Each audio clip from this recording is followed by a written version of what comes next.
Oh my goodness, guys. So I just got done watching the midnight showing of The Last Jedi. Holy shit. Now, if you guys are fans of geek culture content, make sure you hit that subscribe button and you have notifications turned on so you don't miss any future content. So I know a lot of you are probably thinking like, what's going on with your setup? This looks different. Yes, we're in a transition period between homes and stuff right now. So we're in an Airbnb at the moment. Our home still isn't finished, like the process of it's like super annoying. I don't want to get into it because it actually frustrates the hell out of me. But so I'll be here for about a week in this space.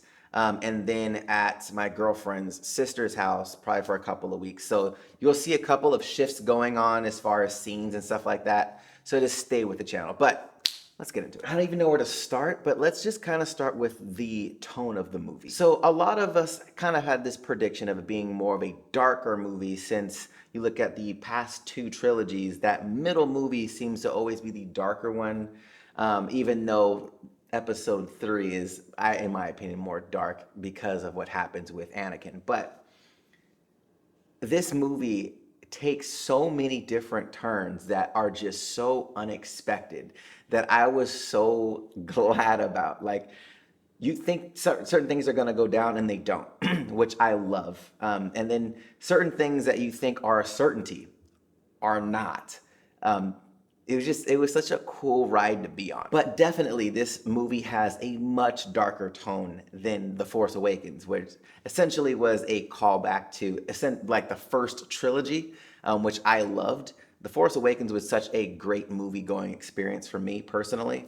But this movie just had a crazy roller coaster of emotions that you kind of go through. And that's not just talking about the Carrie Fisher side of things, that's just more of how they really portray the characters that we've already known from previous movies, but introducing some new characters as well. Now, I really want to restrain from any spoilers, so I'm going to watch this movie again in about 16 hours. So what I'm just going to talk about right now is just kind of like my thoughts on the movie. I will be doing a spoiler review, but it's going to be more so around some of the crazy scenes because we could talk Star Wars all day long. I don't want to get into it like that.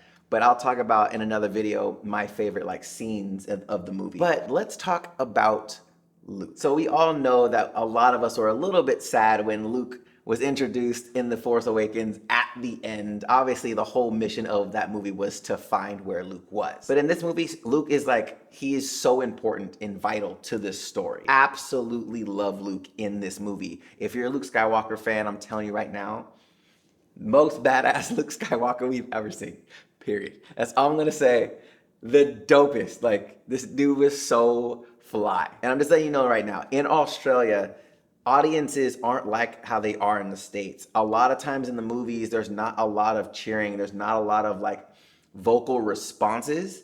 I'm telling you guys, like, it was so live in this theater. All the Luke scenes, like, guys, I'm telling you right now, he was just so dope. Like, so fly. Now, obviously, Rey still seems like she's the main character, but the reason why I really love these stories so much is it doesn't seem to just focus on one person. And I know a lot of you know that I'm a huge Dragon Ball fan, and you know Dragon Ball follows Goku. That's his story. But Star Wars does such a good job at managing other characters and their story arcs and introducing other people into their story. Certain things that you were like, oh my God, like this character needs this. And they're like, oh, we get that in this movie. Or things that we didn't really get from them in The Force Awakens. We're like, holy shit, like this character now is so much more interesting in this movie than I ever thought they were going to be in the previous movie. Just things like that. And I'm so glad we're not recycling planets that we've seen already, you know, from the first two trilogies. Like, we have new planets. It's a galaxy,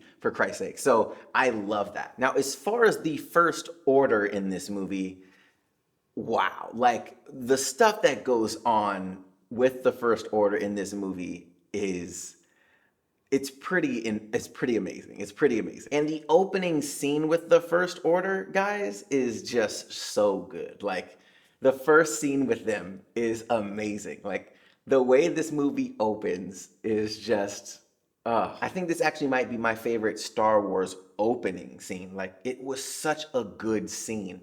And there's things obviously that lead into a story arc for a particular character right from the start. And you see the arc through the entire movie. Like stuff like this where I was like, wow, like they really paid attention to details with certain characters, especially ones that we felt that needed more from the first movie. We got that in this movie. And man, like the ride that they took us on in this movie, guys, was just so good. Like it was such a good movie. Like I don't know. Like I don't know where it stacks up at the moment within the trilogy, within the series thus far. I need to watch it a couple more times to really give you like where I feel it ranks. But of the movies I've seen in the theaters, keep in mind the original trilogy, I'm too young to have seen them in the theaters. However, the newer trilogy, episode 1 through 3, Force Awakens, Rogue One, episode 8, out of those movies, first time watching it, as far as movie quality goes, this one I think is my favorite overall movie, and I feel it's really close, to be honest. It's really close. It's close between Rogue One and this movie. Like I have to be honest. It off of first time watching. Keep in mind, entertainment in the theater, like movie going experience. The Force Awakens was so amazing to me because, you know, growing up watching the original trilogy on VHS. Yes, I know that's how old I am. On VHS, like I never got to see these characters on the big screen. So seeing some of them come back to reprise their roles in, you know, as, you know, Han Solo and Leia, crazy, like super excited to see that stuff. You have that nostalgia, but the story was still really good, and the new characters were super entertaining. This is really close, if not a tad bit higher for me, like as far as that initial viewing experience in the theater. It just has that kind of weight. And again, guys, like there's things that you're just like, man, this is Star Wars. And then there's things that they talk about in the movie that almost make fun of some of the ridiculous stuff that we've seen in the past in Star Wars. Like it's really interesting how they do it, but it makes sense. Like it makes sense that they're joking about it. And from who it's coming from in the story, I loved it actually. Now, was it a perfect movie? Absolutely not. There are some things for me in the movie that I felt pacing wise could have been a little bit better. There are a couple of scenes that I feel just didn't fit the movie. Like just like Force Awakens, how you have the scene with the monster that's running around, like how it just didn't fit the movie. There's a scene in this movie that I was kind of like, okay, like some of this is okay. It's cool. Like it doesn't necessarily for me needed to be there. I mean, I take it back. It needed to be there. I just think visually it didn't fit. That was kind of it. Like I feel like that was almost a nitpick, but it did kind of like take me out a tad bit. I'm not gonna lie, it did a little bit. But overall, guys, like this movie was so much fun. I'm gonna see it later today again with some other ex-coworkers of mine. But yeah, and I'll do more of a review around some of the scenes that I really like because I don't want to spoil it, and I know I want a lot of you to see the movie first before we talk about these things because there's some really cool things to talk about from this movie. But let me know if you guys have seen The Last Jedi. Let me know in the comment sections down below what you thought of it. Please, guys, please do me a favor. Do not spoil it for anybody that has not seen it, which means character details, scene details. Do not put that in the comments. That's just not cool. And also let me know if you guys want me to do the spoiler video focusing around the specific scenes that I really enjoy. Let me know that also in the comments down below. Now, if you guys like this review, hit that thumbs up button, show your boy some love. And if you want to check out my last video, the link will be right here to the side. All right, guys, until next time. See you later.